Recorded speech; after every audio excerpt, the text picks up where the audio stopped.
The Texans are down, but they're not out. There's a lot of football left to play, including in Jacksonville this week. So we're going to look at that matchup and more on this edition of the Bullpen. He floats one wide open, and there he goes. Tagged down for a Texan touchdown.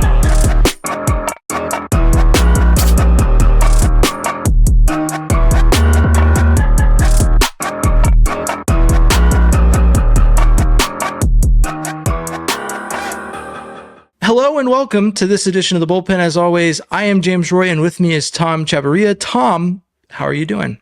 Looking forward to a new day. Nothing like getting a chance to get right against an old division foe in which we've been on the right side of history as of late.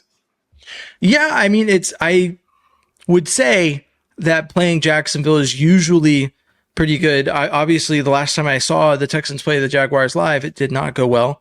But I do like this matchup. I cannot emphasize enough. I don't want it to seem like I'm talking about Jacksonville, or when we do next week with the Titans, as if they're not a formidable opponent, because they are in the division, and that makes it a game that could go any which way. But if there was ever a reprieve from the start of this Texans schedule, which has been against two NFC heavyweights, here it is right here. It's all the Texans are going to get before they start playing their first place schedule against AFC division leaders in a very familiar place that we don't like as well in Baltimore. So happy to be in Jacksonville to see if we can get right here. The Texans are 0-2. Last I checked, the percentage chances of teams that are 0-2 doing very well in regards to the postseason are not very high. The Texans are also looking to win the AFC South for the third year in a row. And I'll say it again and again until it either happens or doesn't. That has never happened. The Texans have only ever won the AFC South twice in a row. So here we are starting AFC South play in Jacksonville. Just right up front, Tom, how do you feel about this matchup just overall? I feel good. Jacksonville had a wounded Bengals team, and they couldn't put them away. The Cincinnati Bengals still have a lot of talent. But two things, the 0-2 thing and all the metrics, I don't believe include the 17-game season. I do believe all of those numbers were based on 16-game seasons. Obviously, there's been 0-2 teams that didn't make the playoffs in the last, 3 years that they've been 17 games. But I just don't think the numbers are as bad. I would think that extra game gives you just a little bit more opportunity to turn your season around for everybody that's constantly dwelling on those numbers.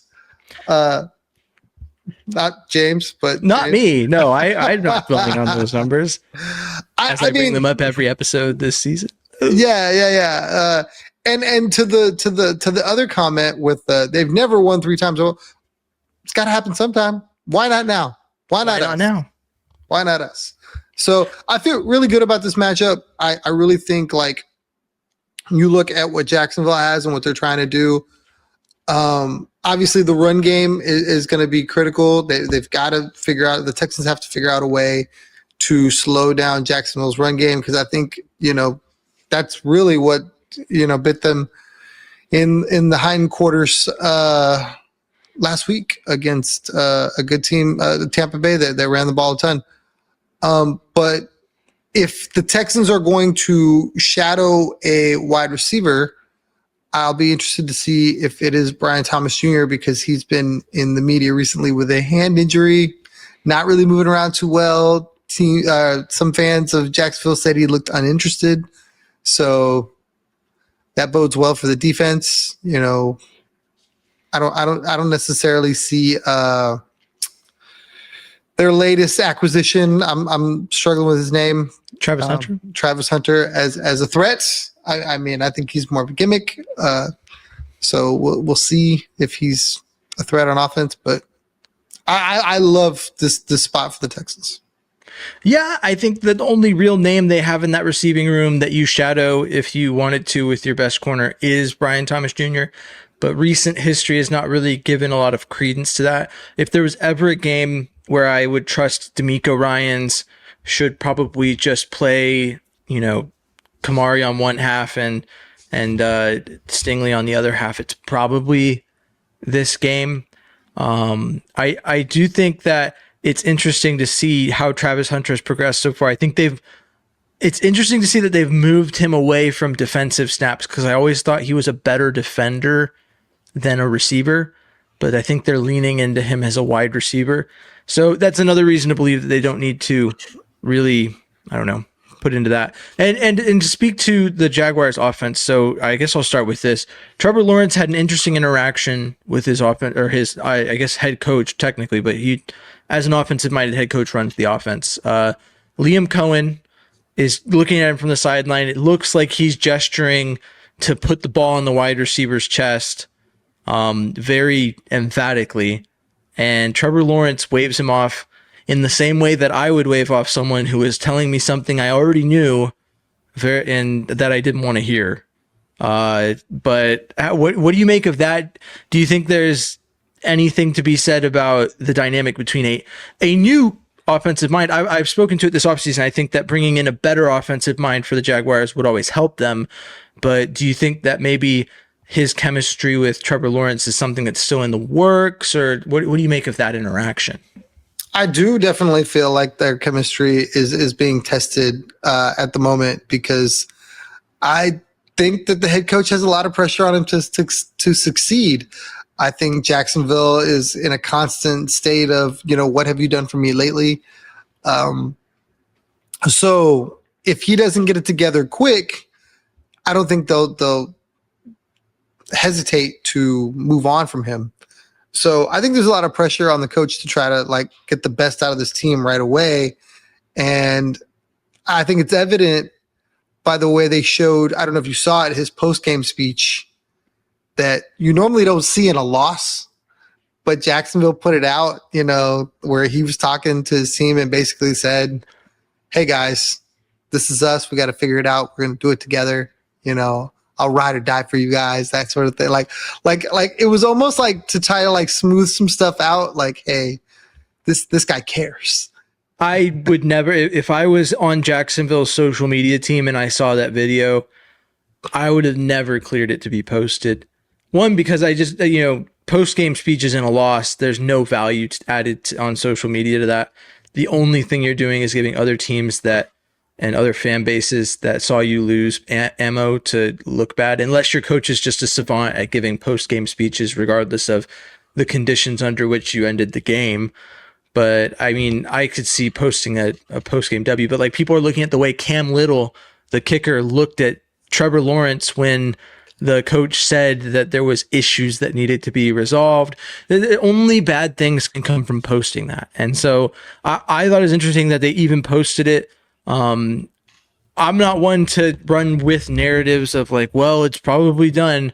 But I mean, personally, I've felt really down on Trevor Lawrence pretty much since he got to Jacksonville. I think it has something to do with the fact that I'm a Texans fan, but there has been some things I've seen in recent seasons that kind of confirm, we're in, and I've spoken to it before, we're in a league where quarterbacks are at a premium. Probably as much of a premium as the interior offensive line is now getting to, where you find someone who can play it and you just pay them a lot of money to do it, because that's what you have to do to maintain any iota of talent in that position. So the Jaguars extended Trevor Lawrence. They're paying him a lot of money, probably a lot more money than he's worth, to be out there playing quarterback, and they're not getting the return on investment that they had hoped, that because they made a decision that they had to make. Trevor Lawrence didn't do anything that made them think, I need to move on from this guy and get a new quarterback. That he just has been maybe just above mediocre for most of his career. He's been very okay at quarterback. And so when you extend very okay at quarterback, you get very okay at quarterback. And so that's probably a cause of a lot of friction, because Liam Cohen is very interested in winning, and Trevor Lawrence is probably not the vessel through which he is going to accomplish that task, if you ask me.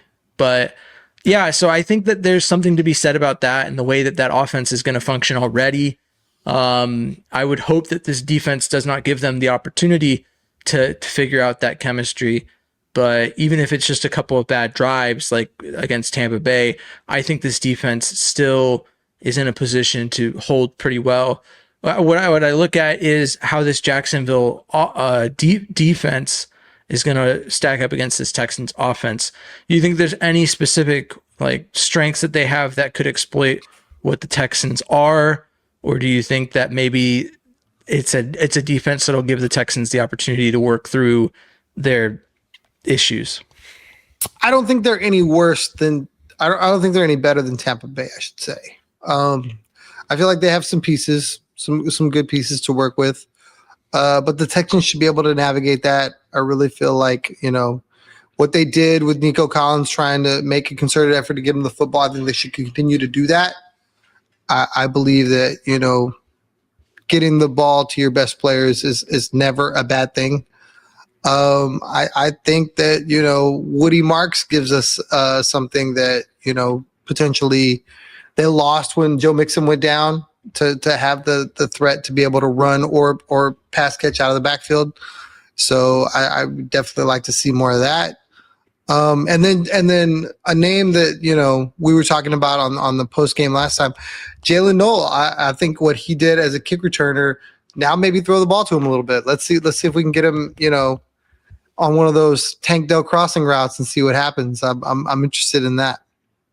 Yeah, I mean, this Jacksonville team was this same scenario.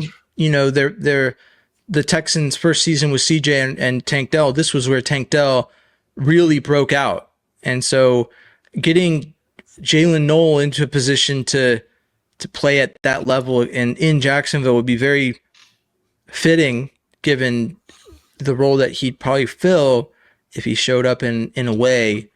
I'm this whole trend of the Texans having veterans players starting roles taken by younger players who have stepped up in their absence. I'd like to see the trend continue. I'd like to see Jalen Noel step up in Christian Kirk's absence and take a spot, make his mark on this Texans offense.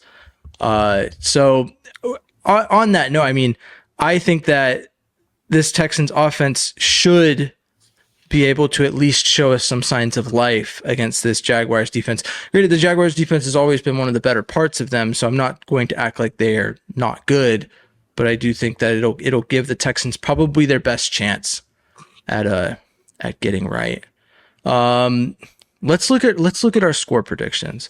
So we've got, I don't know how to even do this, because like part of me wants to be like, this is going to be a shootout, high scoring affair, but I don't think that the Texans defense gives up too many points. It's just going to be about how many points the Texans offense can get. So I'm interested to see what you have on your end, Tom. 27-14. Texans get out early. Texans kind of falter a little late. And by falter, I mean, start kicking field goals instead of, really converting. And I think Jacksonville really struggles to score on this team. I think the loss from last week really kind of stings. I think you're going to see very motivated Texans defense. And I think they turn Jacksonville over a couple times. And we're talking about a game that was never really close. And hope restored to a lot of Texans fans. Yeah. I like that prediction. The part of me that has a lot of respect for divisional matchups is getting the better of me. So I think what I'm going to do is go pretty much in the opposite direction on each side of the ball.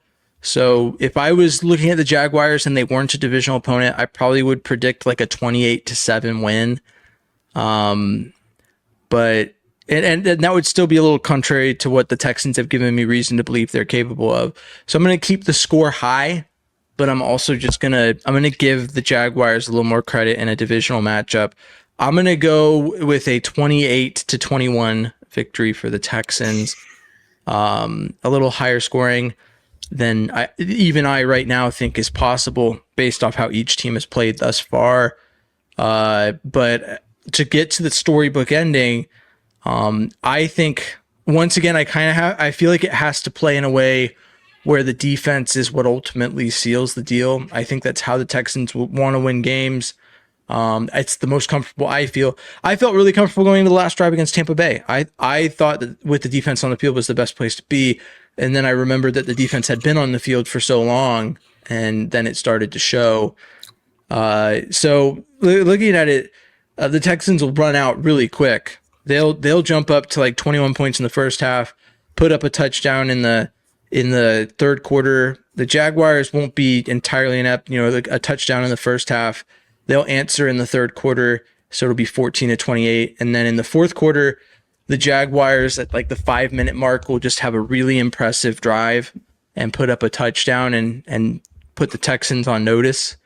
And then when CJ gets the ball back, they'll get like the start of a drive and run some time off the clock down to the 2-minute warning and then stall at a point where it's so close that you can't really justify, you could almost justify going for it on fourth down, but it'll be too long of a fourth down to go for it. So it'll just make more sense to punt it. So the Texans give the Jaguars the ball inside their own 5. They managed to work their way out. It almost looks like they're going to go down and tie the game up. And then somewhere at the midfield, Trevor Lawrence drops back. Will Anderson Jr. just mollywops him, gets the ball out, and Daniil Hunter falls on it, and the Texans knee it out. Jaguars have no timeouts. It's over.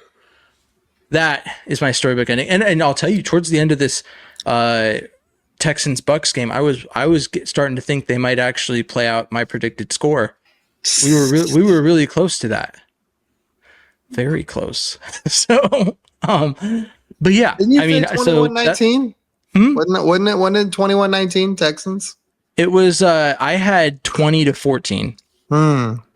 And the Texans, if they had just kicked the extra point, would have been up 20-14. And then they would have just had to stop the Bucks, but obviously that didn't happen. But yeah, Tom, do you have any final thoughts on this matchup before we kind of bring this thing to a close? I really hope it's exactly how we picture it. I really hope that the Texans come out strong. I really hope that by the end of this game, you're looking at them totally different. You feel like, okay, there is a path to getting back in the division, getting back into this, this conversation of the Texans being one of the better teams in the AFC. I think they have the players. I think they have the coaching. It's just a question of whether or not they can put it together.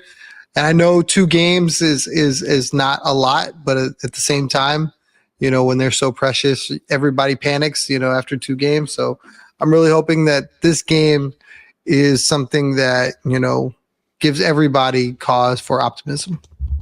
Yeah. I mean, I'll say that I think the Texans generally do better in Jacksonville than they do in Houston, as is evidenced by their losses to Jacksonville occurring in Houston in recent years. So I think that this is a setup for a really good get back, if you will, if the Texans can take advantage of it.